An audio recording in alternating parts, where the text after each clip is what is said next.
tewaliyo muntu mwavu okujjako empisa z'ekyavu.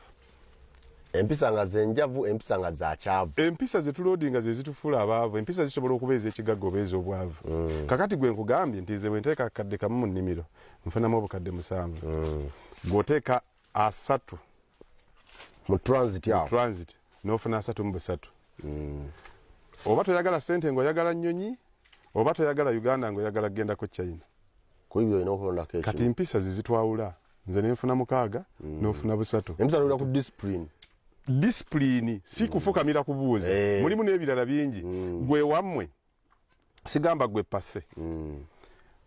Bukyanga wavaayo n'ofuna omulimu mu Kampala.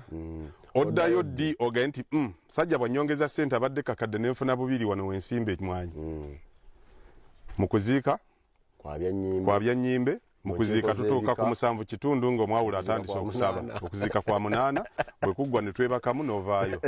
Mulumbe tutuuka ku 6 ku Lwokutaano ekiro. Enkeera ku kusaako omusiko oba okyebase.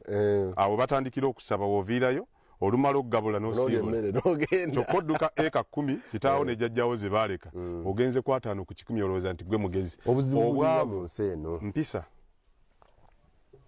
Mpisa lwazinaaba. Eyo discipline tetugirina.